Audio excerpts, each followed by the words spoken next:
Yon mga ka-under, so nagkita-kita ulit tayo mga ka-under, no? So, medyo matagal din akong hindi nakapag-upload dahil nga dumaan yung Christmas season, di ba? Siyempre mga tayo noon, mga busy sa kanya-kanyang mga gawain, kanya-kanyang mga kung ano-anong ipinagkakabalaan, siyempre. Season to be jolly yun, di ba? So, hindi tayo nakapag-upload, hindi tayo nakagawa ng mga video, so pero tuloy-tuloy pa rin tayo sa sa TikTok natin, no. Uy, yun nga pala, no. Masabi ko lang. Meron tayong TikTok na account, no. Undermoto pa rin ang hanapin nyo, yan. Undermoto. So nandun yung mga kalokohan natin. So bukod sa pagmumotor, marami din tayong mga kalokohan dito sa kung ano-anong ginagawa natin, no. Yun. Tapos meron din tayong Facebook page. So yan, nandito lahat yan. So ipa-flash ko dyan sa screen. Yan, makikita nyo. Sa FB page natin, Undermoto yun pa rin. Tapos, ano ba? May tayo, may ginawa ko din akong group sa FB group sa sa FB din. FB group sa FB din. So, yun. So, na rin din kayo. Mag-join na lang din kayo kung gusto nyo maging updated din sa mga natin, sa mga videos. Doon din saan natin sa FB page. Yan. So, FB page, may TikTok account, may FB group. So, yun. Tapos, meron pa tayong dito. Nakikita-kita tayo sa vlog natin sa YouTube. So, yun. Ang dami kong sinabi, no? So, na-miss ko rin mag-vlog talaga. Tapos, yun. Ang natin ngayon, ano nga bang meron? So, recently kasi, English yun, di ba? Recently, tawag dito. Hirap mag-start yung yung motor, yung ating Rossi Rapid 150, lalo na sa umaga. So hindi naman siya talaga ganun sa umaga. Usually na naman pa English na 2022 lang.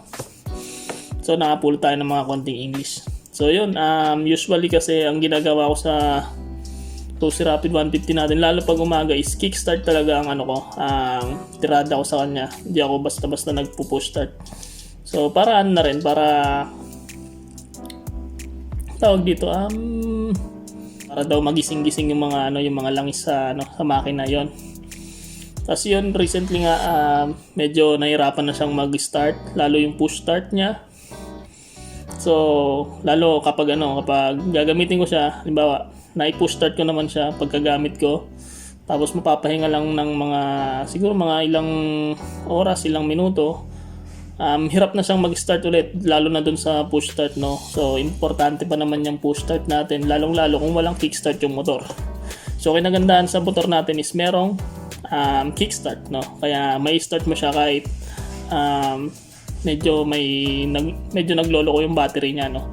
So yun, makikita nyo dito sa video na to kung ano ang ginawa natin sa ating Rossi Rapid 150, no. So yun, shoutout nga pala dun sa Team Bulacan Motovloggers.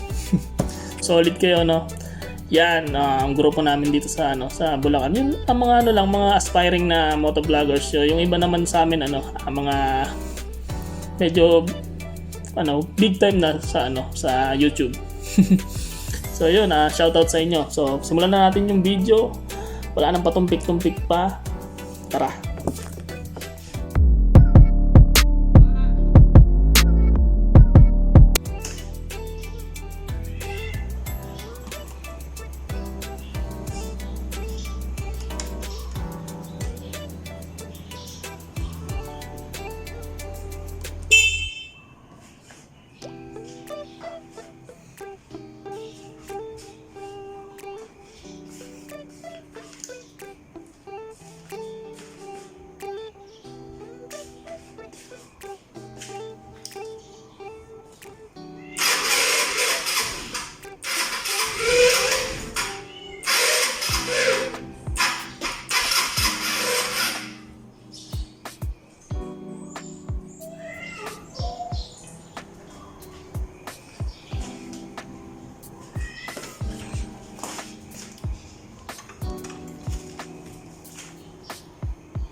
Nga mga ka-under, check natin tong battery. Kasi check up muna tayo bago tayo ng mga conclusion. So unang-unang i-check natin pag ganyan itong battery. So yun nga mga ka-under, natanggal na natin yung yung battery. So yan, nilinis ko na rin yung part na yun kasi nagmo-moist. So dapat hindi nababasa yan. So check natin kung may tubig pa.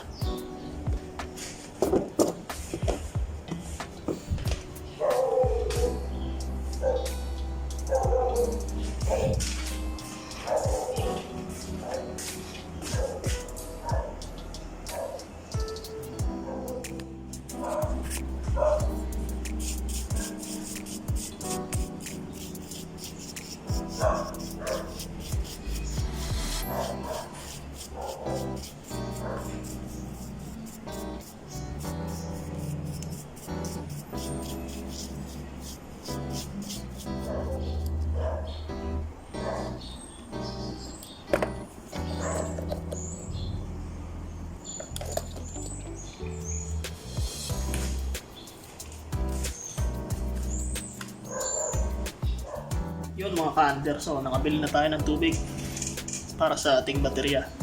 So ito siya. Okay naman, medyo malamig. Hindi, joke lang. Dito. So konti na lang kasi yung tubig ng baterya natin. Kaya bumili tayo ng tubig para sa baterya talaga. So kasi na siya, mahina na yung battery. Tapos yun, medyo naglolo ko na rin. Hindi siya kagad-agad nag-i-start. Tapos talagang na lang tayo.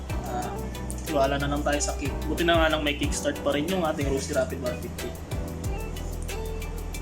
So tara. So yun nga mga ka-under, ito na. Tinanggal na natin yung battery natin sa motor. Tapos ito yung nabili nating Ay, ito yung itsura pala nung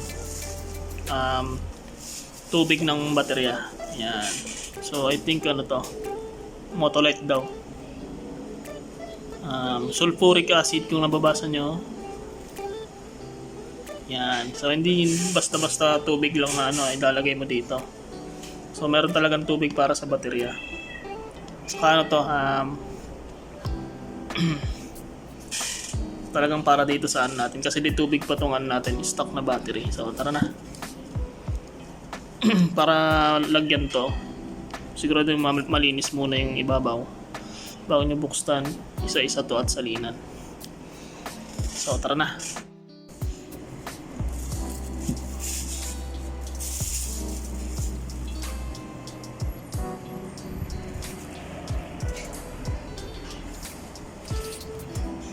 So mga ka-under, madali lang ang pagsasalin. Bubuksan nyo lang isa-isa to, so saka nyo sasalinan. Tapos meron siyang dito, sukatan. So kailangan nasa gitna lang siya nitong parang pinaka niya, standard na laman na tubig. So hindi ka dapat lalagpas doon sa upper level, hindi ka naman dapat bababa sa lower level. So tama lang. Tara.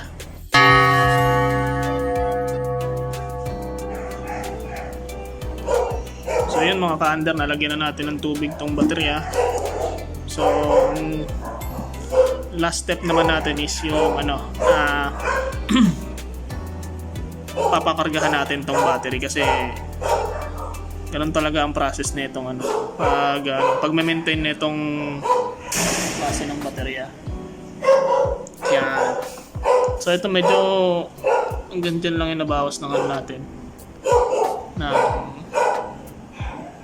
sa tubig ng battery. So medyo marami-rami rin ng laman nito. So yun, tapos yung basahan na ginamit mo, ito patapon na to kasi nalagyan na to ng ng asido kasi yung tubig ng battery na yan. So yun, hindi mo na to pwedeng gamitin. Sayang. So yun, papakargahan na lang natin to, tapos check upin natin yung motor natin kung nagkakarga pa ba. So yun. So yun mga ka-under, no, nakauwi na tayo. Yun, nalagyan na natin ng tubig yung battery natin. So pumunta tayo sa motor shop dito sa malapit kasi sarado si Boss JR ngayon. Pina-check ko yung yung voltahe ng ating battery. So nasa normal pa naman. So nasa 13.90 yata siya. Yun, yung pagkakating ko. So nasa normal pa naman siya kasi yung pinaka standard is nasa 14 volts. So yun. So hindi naman na daw kailangan kargahan pa yun kasi nagkakarga naman na yung ating motor kapag umaandar. So yan, okay pa naman din yung natin, yung rectifier. Okay pa naman yung natin, yung battery. So yun lang talaga yung tubig. So dapat talaga chine-check natin yung natin, yung battery natin, lalo na yung tubig kasi nagdi-discharge yan lalo sa battery natin na di tubig pa. So hindi pa siya yung pre-maintenance na battery, which is yung wala ng tubig. So yun, okay na yung ating one click na ulit siya. So masusubukan talaga natin to bukas kasi lalo pag umaga, no. So yun, okay naman, wala nang kasi nung mga nakaraan talaga kapag ginamit ko siya tapos medyo napahinga ng siguro mga 5 minutes, tapos pagbalik ko sa motor, pag push start ko is talagang ayaw niyang kahit ilang pindot ako sa push start niya, ayaw niya talagang gumana. So talagang kickstart. So talagang nakaka-abala yun, lalo kung nasa biyahe ka, halimbawa stoplight, tapos tumigil kang ganon, namatay makina mo tapos hindi mo mai-push start. So talagang bababa ka pa sa motor kasi yung sa scooter is nasa gilid talaga yung niya. Kailangan mo talagang bumaba para i-kickstart mo siya, no. So ang kinagandaan lang is na may kickstart pa yung motor natin, kaya goods na goods pa rin kahit lobat yung battery natin. So pero wag naman talaga sanang umabot sa pagkalobat yung battery, no. So yun lang, laging check lang sa tubig ng ating battery. So goods naman yung maganda namang klase yung battery natin. Malakas siya. Tapos yun, okay na ulit ang ating Rusi Rapid 150. So yun mga ka-under, no. Hanggang dito lang yung vlog natin. Shoutout ulit sa sa Team Bulacan Motovlogger sa grupo namin dito sa mga tiga Bulacan. So shoutout sa inyo, sino-sino kayo, ang dami nyo, hindi ko na kayo mabanggit isa-isa. So maraming salamat sa pagtanggap sa akin sa grupo. Soon ride tayo. So yun lang mga ka-under, laging paalala, daan-daan sa pagbira.